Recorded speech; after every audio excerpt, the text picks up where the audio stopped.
Good. Okay. So this is a talk I've been wanting to do for a while. The evolution of a lot of the newer games are pushing towards better measures against this, so it's kind of more relevant now. At the end of the video, I will show kind of a proof of concept that I created realistically probably about 7 years ago. I stated 7 on the main page that you guys would see.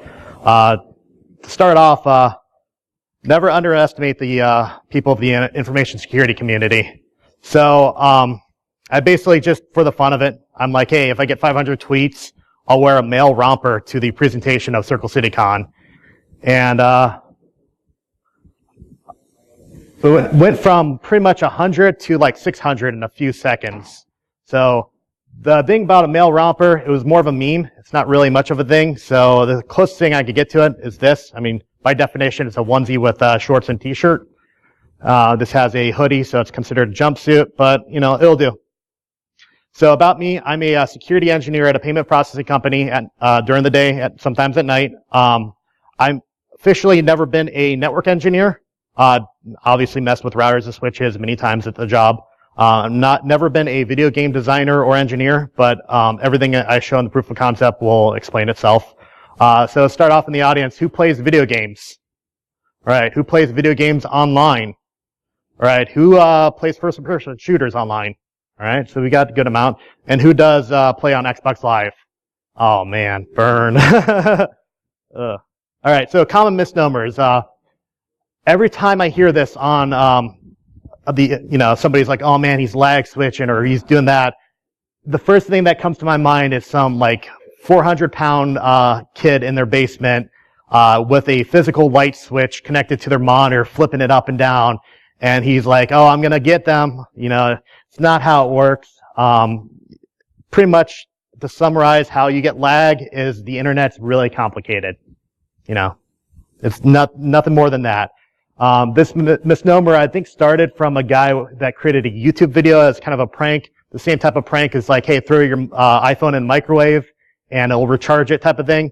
And it became kind of a thing where everyone assumed that existed. And he literally took the upload link, which I'm not sure if you can see that well in there, but the green one, which is the upload, he wrapped it around a physical light switch, and he said you hit that and the connection will lag. Pretty much will break it, and this won't work even on gigabit. So it's just a common misnomer. So another misnomer that kind of annoys me a bit is people refer to everything as ping, not latency. Essentially, ping is a utility for ICMP echo request and echo reply, which gives you a round robin of that, giving you the definition of what your latency is. But when you're referring to, your speed or, round robin speed of the connection, that's latency, not ping. Ping is a utility. It's the same exact thing as saying, instead of how fast is your car, you say how Ford is your car or how Toyota your car is. That doesn't make sense, but that's the same exact thing as when you say how's your ping. No, it's how's your latency. So that's pretty much, one of the things, my pet peeves when people always refer to it. The other problem with that is that a lot of games actually put that in there, showing like your ping is, 300 milliseconds because they're using a utility, but you should refer to it as latency. So to explain latency, how that works in general, and this is using the most realistic approach, basically using fiber optics plus wave propagation. So speed of light times 1.3, and using this calculation, it'll basically show you how long it will take to go from New York to Sydney, or in my case, Atlanta to Tokyo. And it's quite amazing when you think about it, if that's even that fast. Like you can communicate to somebody in 1/10 of a second all the way on the other side of the world. But it's not really how it works. That's doing just the math of that. But every time you basically send a piece of information out to a destination farther away, you're going to go through a bunch of hops. They may be Ethernet. There may be multiple co-locations. They're going to have some type of integrated circuit that's recalculating how to send that data packet. The location you might be going to might have a lot more bandwidth being hit on it, and it may slow it down even more. So this is actually what realistically you get from Atlanta to Tokyo. So mathematically, you should get 110 milliseconds. Realistically, you get about 211 milliseconds, but still quite amazing when you think about it as the internet as a whole, because you're essentially going from one side of the world to the other side, and you're only, again, 1/20th of or 1/10 of a second you're getting there. And explain the concepts of different types of speed and cables. And this is one of the things that I kind of like when you do research on a paper. You kind of go through a bunch of things and you find some really weird things that you would never look at until you actually force yourself to do it. And one of the things I found out is that, my whole life I've viewed as fiber being quote unquote like faster in the sense of latency, and it's technically incorrect. And I'll explain it real quick so that it kind of makes sense to you guys. So, ignoring the medium, so the actual modulation is on the end, just 100 meters of fiber optics. When you send a photon through there, which is going to be massless, does not have any friction, like Ethernet would have, electron going through there creating friction. It's basically not riding a rail like Ethernet. Ethernet goes one straight line. A photon in a fiber optic cable is like a little hole there. It's basically that photon's bouncing back and forth in there. So you got wave propagation. So you times it by 1.3. Everything travels at the speed of light. The difference is that fiber optics bounces around instead of riding a rail down there. Is this realistic? Not really, because Ethernet has a certain length due to the fact that it's an electron. It has mass, creates friction, energy, slows down. You have 100 meters at max with it. Fiber optics, you could get in kilometers with it. So in video games, wow, that's a really small font. That sucks. So in video games, you have older ones that represent latency. You'll have like the bar system, and this just breaks down the bars of it. So 4 bars is 100 milliseconds, which is great, good connection. 3 is mediocre, 100 to 200 milliseconds. 2 bars, 200 to 300 milliseconds. 1 bar is 300, which is pretty much unbearable. Granted, some newer games require better latency because they're higher frame rates. They're designed a lot better. They use actual dedicated servers geographically. So on most modern games, over 100 milliseconds is kind of bad now. But this is like older, like Half-Life games, Modern Warfare, stuff like that. So I want to go over what they use in video games, the TCP versus UDP. This is an image from a previous slide. UDP is essentially the honey badger of networking protocols because it really doesn't give a crap. So TCP in games are used by things that require reliability. So if you need something that has, data that's sent and can never be tampered with in the sense of like it drops or anything like that, that's what it's going to be used on TCP. It's not something that's going to be used for real time. So like in a game, if you get a kill, you send that over TCP because we want to make sure that data is correct. So you have your correct KD ratio. Pre-game lobbies to determine who's going to be connecting to what game, what host is going to happen. They do a TCP session for that. Player list choices, and even if like you get an achievement on a game, both PlayStation and Xbox Live, you get an achievement that is sent to their coordinating servers through TCP. UDP is pretty much used for anything in a first-person shooter. And this goes over the actual design of the game engine and how it communicates. So to take into account how to make it real time, but at the same time, not have that issue of, it may not be as reliable, but it still has a way to check it and validate it. So UDP in this, you basically, every client, and this works both for client host-based and dedicated servers, but every client that communicates sends up to a dummy state. The dummy state basically gets, where my mappings are in the map. So I may be a player trying to shoot this other guy, I hit the trigger, all that data is sent over to a dummy state. The server itself is designed to basically take in those dummy states and correct it, say, hey, you're trailing too far off, or we didn't get these types of packets in there, therefore we're going to go ahead and correct that somehow. But everything is basically monitored that way, and you're able to use UDP through those methods to basically create a reliable data because the server itself is creating like a checksum of all that. This graph did not scale well, apparently. But this is just an overall view of this going over ITech, all their game engines from like the original Quake all the way down to the latest one on that one is Rage. But you can see that a lot of games will base their engines off of this. And the reason why I pull that graph up, this previous mapping, this is actually pulled from the Quake 3 game engine. So any type of modern game like Half-Life 2, Portal, Modern Warfare, Titanfall, anything that's using like a id-Tech engine, Source engine, anything like that is based off the same exact design. And even other games like Halo, Battlefield, they take in the same exact concept because id-Tech laid the foundation way back in the day. So one of the things that you'll notice in video games is that when you're playing, you get this kind of jerk motion because you're trying to go somewhere and it's pulling you back. The reason why it's doing that is going back to that whole UDP stateful session. You're trying to tell the server, hey, I moved up forward. It may have missed that packet. It may have also realized that server was not, processing that information at that time. So the master state kicks in and then relays it back saying, okay, you're moving back here.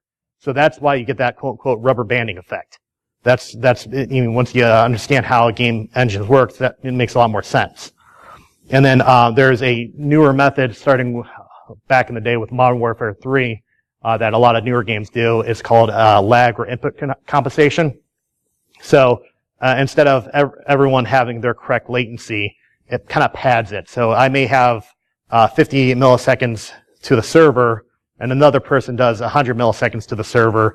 It will pad one of the people's connections to 75 to create a more of a level playing ground. And that's something that there was a huge controversy, big issues about that at that time about that. But it makes sense if you think about it. The other thing is it also makes sense why, like, you're playing a game and you shoot somebody and you're like, dude, I completely ran around the corner. How did he shoot me? It's because of two combinations. They might have padded the connection a little bit so that the bullets actually countered towards it at that time. The other thing is that he may have better connection to the host at that time, so he was physically viewing that behind the wall, or prior to running to that behind the wall. So you got the two different types of servers that are out there. Peer-to-peer, or also known as client-host. A lot of like Call of Duty games will use this, and it basically just means that when you start up a game, one of the consoles or one of the PCs will become the dedicated host at that time. They basically pick what's the best connection. The benefits of it is it for the developers, it's costly. You don't have to maintain servers. Everyone that has a console is now their own server. Geographically, any like larger, newer launched games, you're going to have a lot of people playing it, so therefore you could always find somebody always closer to you. And maintenance, you don't have to. You just update the game. You don't update the actual server. And then you could create some interesting designs, such as lockstep networking. Bungie basically created that for like your player versus environment games. The benefits of the actual dedicated servers, which I want to mention, I have links at the end of here where I got some of this information, like that UDP design. The game engine was on a thread I found. There's going to be some references from John Shiring's video on Respawn Entertainment. If anybody doesn't know what Respawn Entertainment is, it's a company that basically came out from Infinity Ward when Activision, the publisher, screwed them over, and you could see a lot of those people move over to it, and you could see the creative development of that, and some of that stuff from their video I was able to create this research off of. But dedicated servers, you could actually produce updates on the actual server. So the biggest problem as a game developer is that when you actually create a game and the content of it, you have to go through a bunch of processes. You have to go through your internal QA team, and then you go through the actual publisher's QA team. And then at that point, you go through a QA team of the content delivery network. You may be doing an update on Xbox Live. You may be doing an update on Sony PlayStation Network.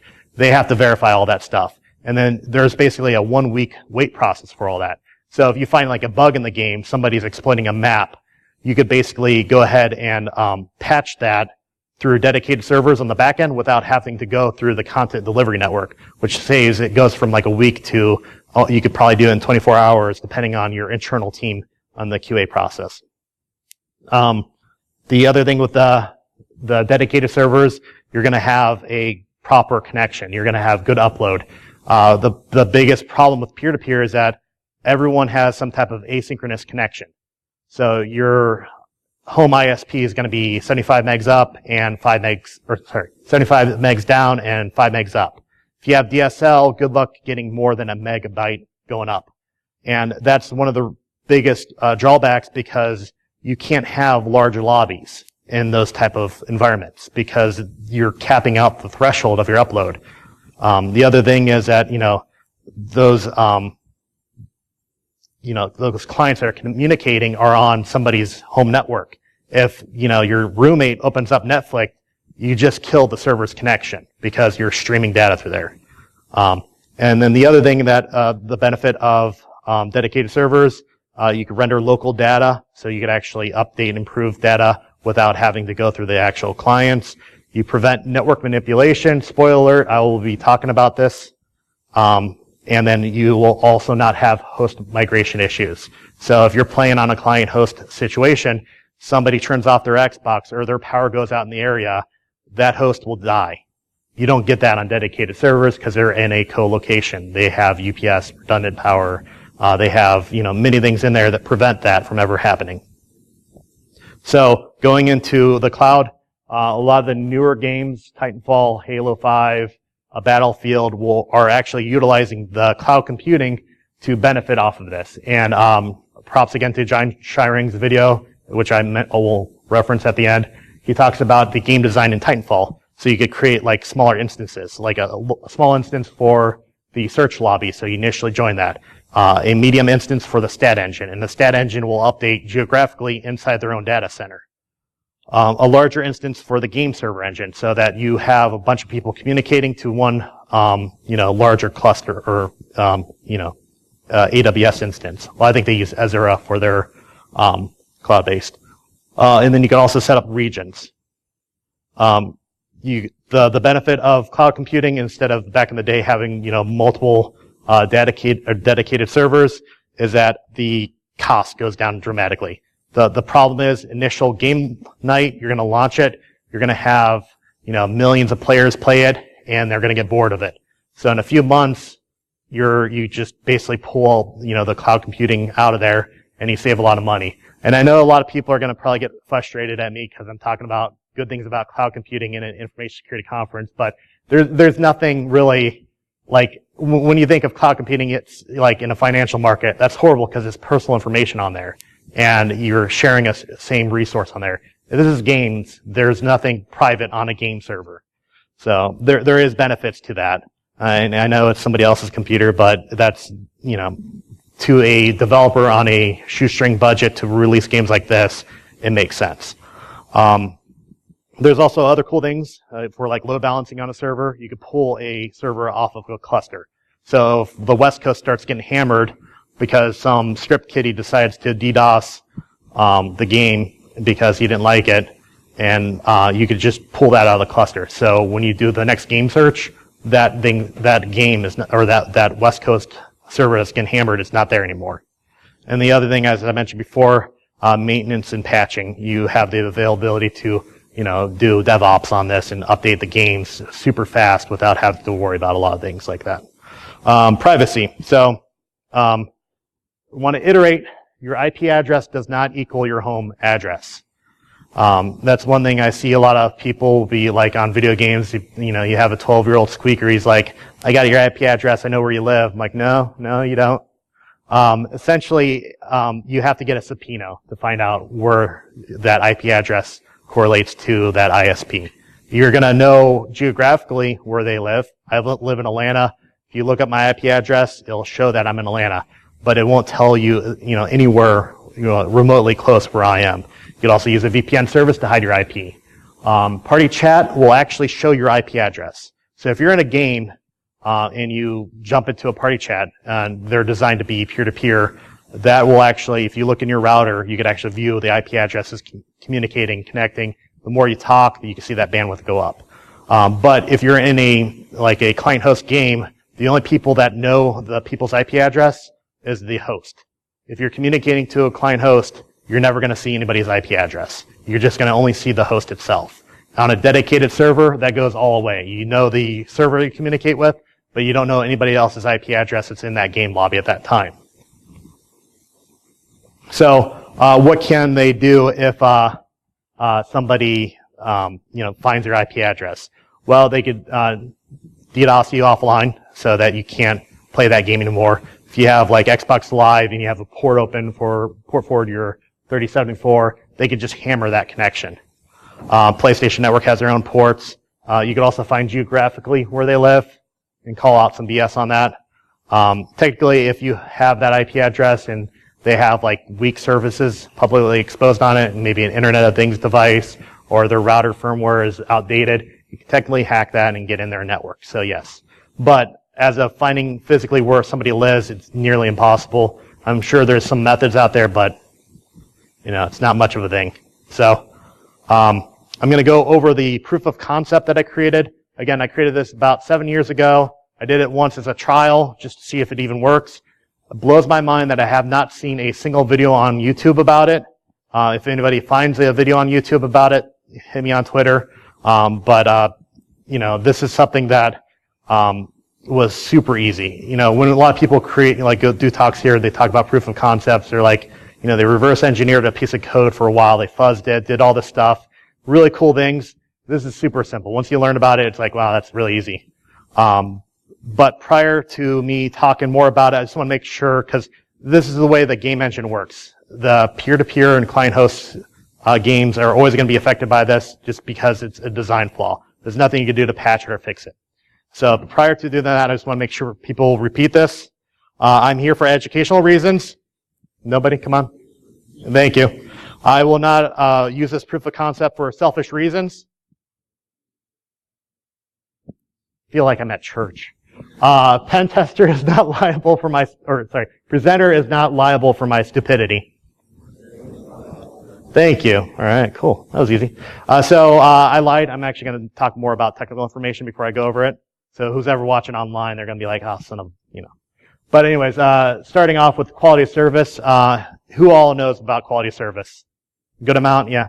It's simple. Just sharing a piece of the pie. It's an IEEE standard, 802.1q, and also AD. So it's basically a 32-bit piece of data that's shoved between the MAC address and the Ethernet type. So in here you can see the two 802Q ones. The one in the middle is the 802Q. The one below is actually AD. AD basically takes and incorporate with the VLAN tagging. So it has two packets, so you can actually specify what virtual network it's going to be on. And all this is relevant. I'll talk about why in a few. Netflow. So for this proof of concept, I'm actually using this image for another presentation or training in a couple weeks, but you're only going to want to know your total length of the actual data packet and the destination port. But you could basically, every piece of information that goes over your router, you could track that and create QoS tables off of it and validate it.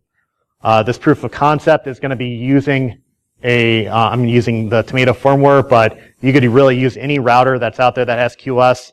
I like Tomato firmware because it's way easier to use. The scaling and graphing on it is really nice. I did a talk about a couple of years ago at B-Sides Huntsville about the different types of aftermarket firmware. But you could do this on OpenWRT. You could do this on ASUS default router firmware, things like that. Again, I'm just using Tomato because it's way easier to use. If you're somebody that wants to be malicious that's joining in late into this video online and you want to do that, you just go to that website right there. It says lemonparty.org/about me, and that goes to your backdoor of the router. So Tomato firmware has Cstats and Rstats. It's a really interesting way that they basically store data locally and let the web browser offload all that power. So it uses AJAX, which is asynchronous JavaScript and XML. All this stuff is basically a C program that creates like a counter stating, this data's coming in, it's going to create more information on that. And then it gets to the point where your web browser initiates a session. It creates an SVG graph inside your web browser. So it's great. It doesn't take much power on your router, and you're able to create really good graphs at real time off of it. So in there you have your QoS tables. This is basically shown in here. move my mouse over there if I can. You can see in here 3074, that's my Xbox. That's basically a port going out publicly. That's going to the Xbox Microsoft server. There's another one in here for DNS from the Microsoft server. But you could view connections. So if you have a friend that's playing this game and you're talking to them on party chat, you could actually just sort by bytes in or bytes out, and you could view that bandwidth go up, and you could click on it and see geographically, okay, my friend from Ohio, is that his IP address? You click on it and you see that it's the only Ohio address communicating to your router right now. You know who he is, and then therefore you could add that to a whitelist. Which this whitelist will be used for that proof of concept I'll talk about in a second. So how do you get host? Get good connection. Ensure port forwarding is enabled. Keep playing games. Eventually, host will drop in a client-host situation and you'll gain host. But don't be stupid. Don't break the Computer Fraud and Abuse Act and try DDoSing somebody online. I do not condone to that. It's really stupid. There's no benefit of doing that. In certain games, there's, and this is just 2 games I mentioned, there's many other games that you could determine how you get host, or if you currently have host. In Call of Duty, your name will show up first when you connect to a lobby, and everyone else's name will be below you. The other thing is if you hit the back button, the menu will show yours is full green bar connecting, everyone else will be red bar coming in. And that will basically prove that you're a host. If you join a game and you see people's names above you that are connecting, you're not host. In Halo Reach, there's some interesting things like game physics that happen. When you're a host, if you punch a dead body, it has a ragdoll effect. If you're not host, you won't see that. Next round game will load differently. So if you're playing a game that has multiple rounds in that game, the next round will, if you're not host, will just show like 1 minute, 23 seconds because that's the last round how it ends. And if you're host, it'll actually show the full counter time prior to loading the next round. There's game modes that people create in a Halo Reach, basically in Forge, which is basically just a map creator, that you could actually spawn in a vehicle inside a cube, and inside that cube, you're going to be basically spawning in first if you're host. Therefore, you get more points in that cube, and it's just an easy way to determine it. And then I saw a forum online states that your color stays the same at the beginning of the game. So there's game modes that have multiple people in there that have different colors, and you view the correct colors of everyone loading at that time, you have host. So in here, you're going to basically whitelist a bunch of IP addresses in your QoS tables. You're going to, and this is best used if you don't have a roommate. My roommate went out of town, and I recreated this.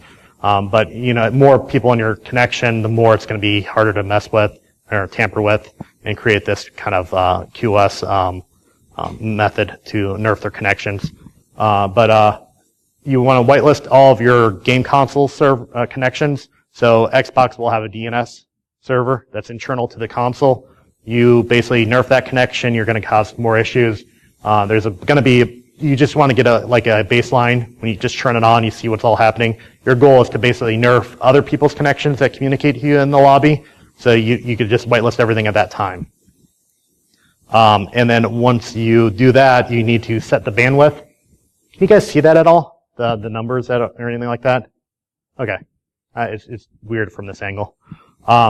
But realistically, when you set QoS, you kind of put in the proper number of your upload and download speed, and then you kind of put a percentage of each item. And there you can see that there's going to be a whitelist nerf connection that I modified in there. But you're going to set it to a threshold that's more realistic for the game, so that you give everyone in that game basically 56K dial-up speeds. So you kind of take in, like, you're going to be playing like a 4v4 lobby or an 8v8 lobby. You take that, do the math of that, you do a percentage of like a 1% or 2% of that, and then you basically state, hey, these people that are going to be playing in Xbox Live and communicating, they're going to get that amount of bandwidth.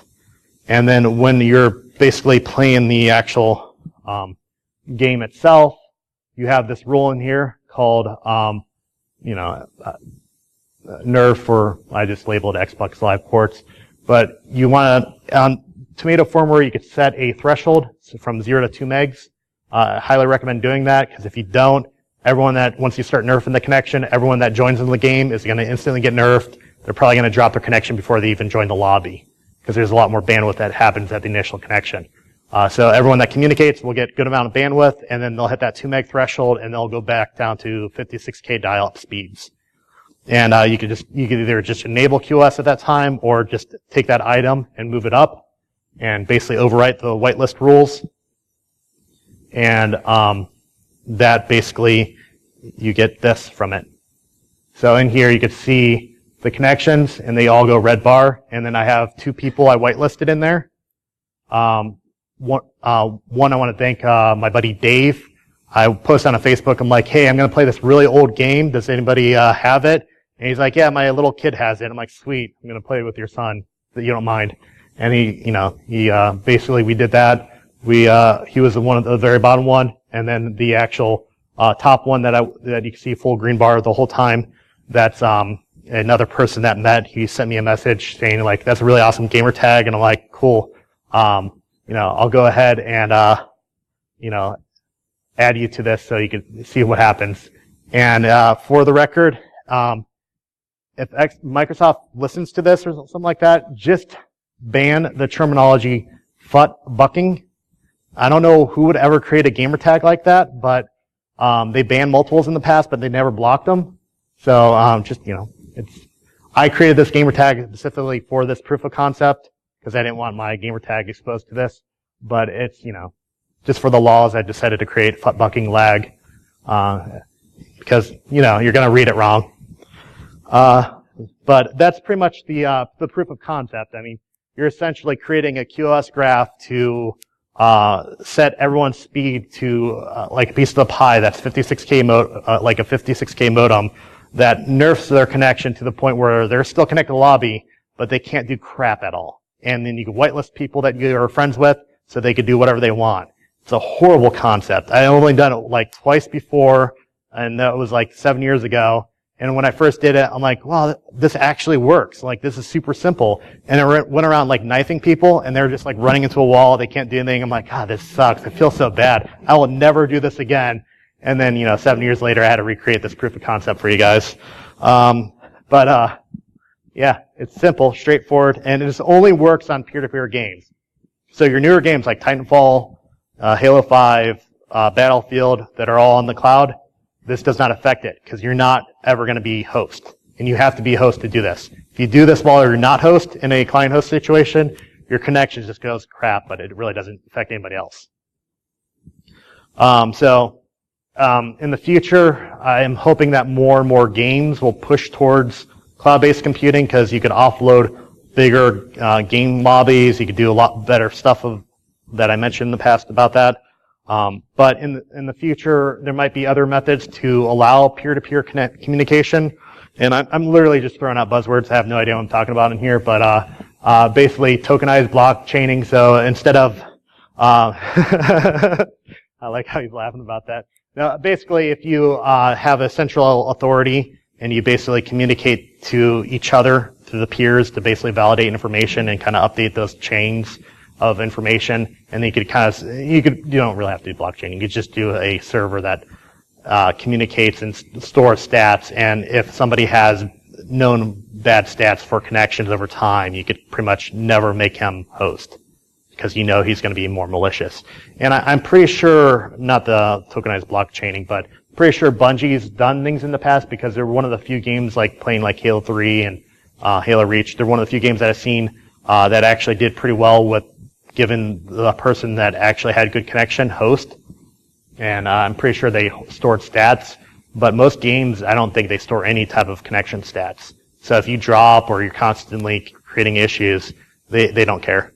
But this doesn't even prevent it. This is more of a a measure to counter it. But if you're doing this type of method I was showing you, you can't really stop it in that sense other than moving to the cloud.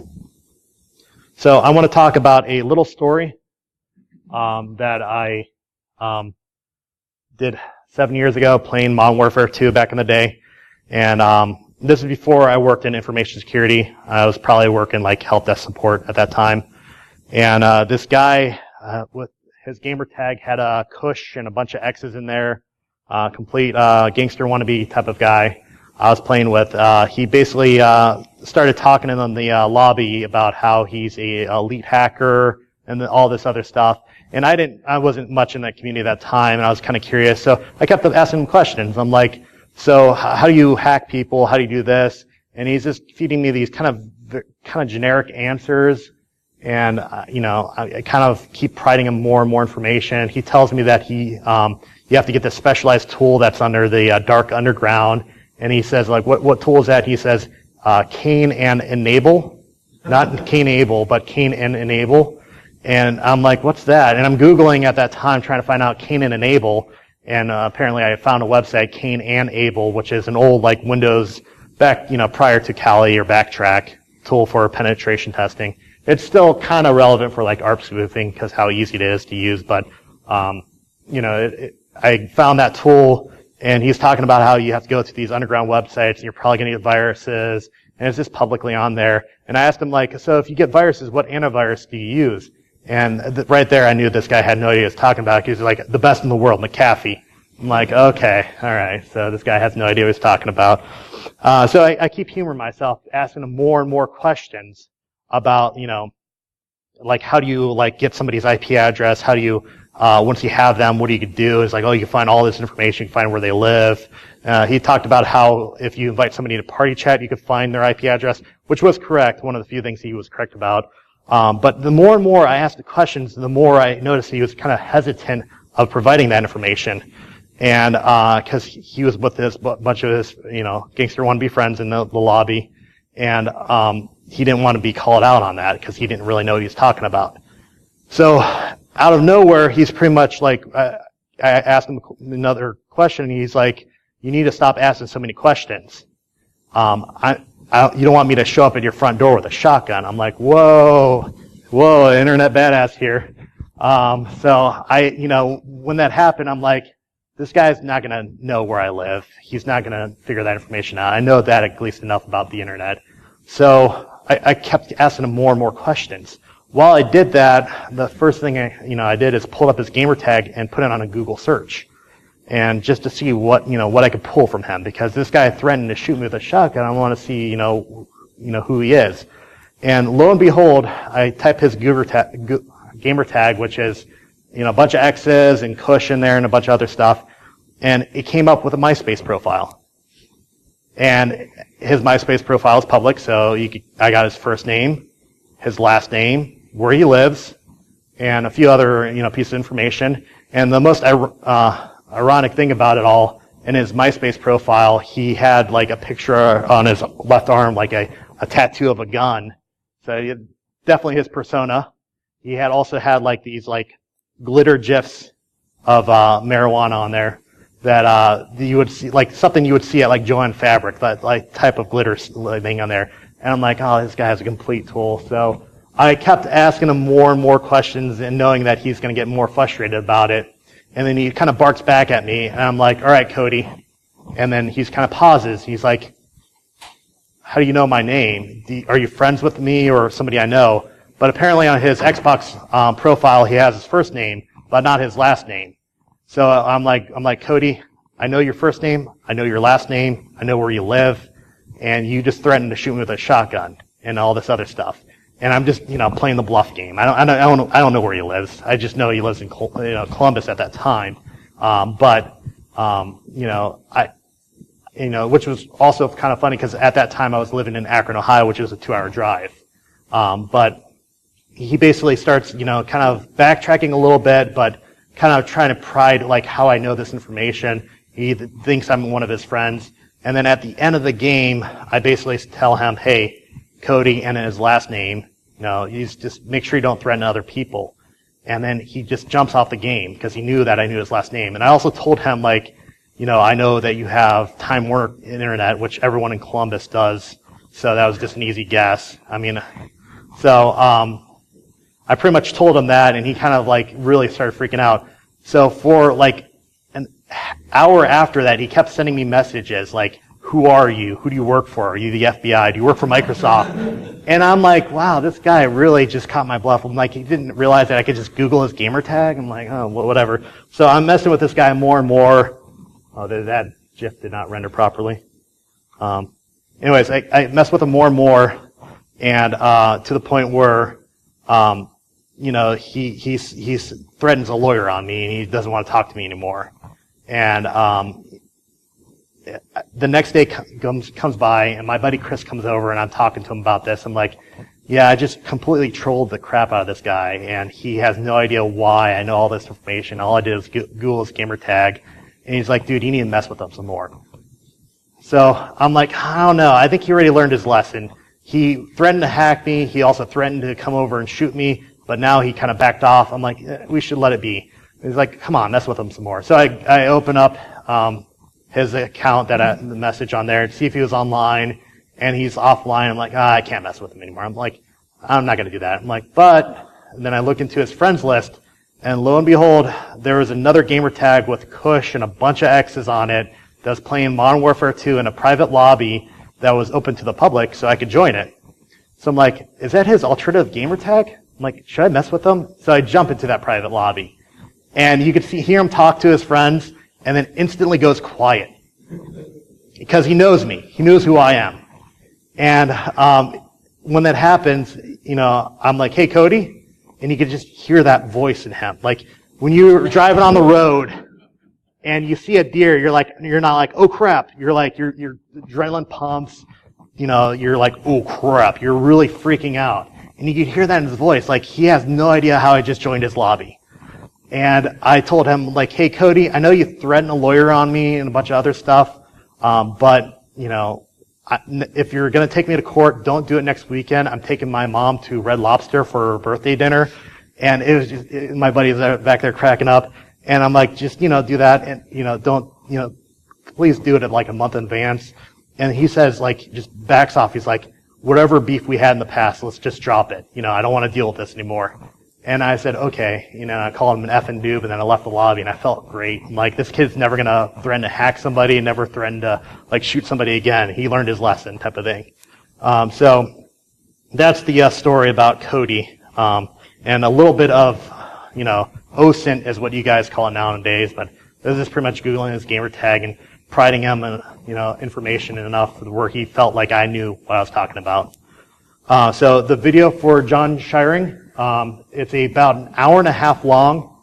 It's from Rackspace. He works at Respawn Entertainment, who made Titanfall, and he talks about all the game mechanics and the engines of the cloud platform that he designed, and the stat engines and all this other cool stuff.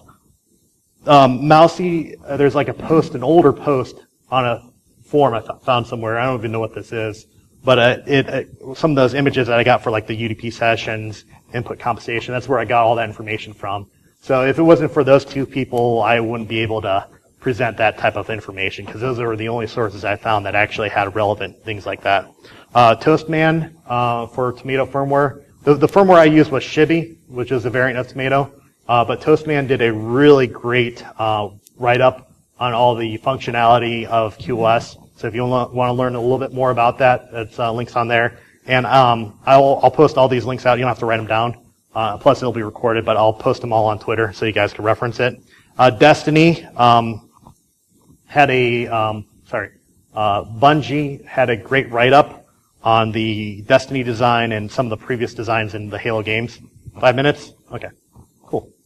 Follow me on Twitter. If you have any questions, shoot me, a question about it. I'll also post all those links on Twitter so you can reference that if you want to do your own research. And again, like I said, simple, QoS manipulation, but you basically nerf people's connections to dial-up speed. So open the floor to some questions. I got 5 minutes. So anybody has any questions? Okay. You all look like deer in headlights right now. All right. Well, have a good night.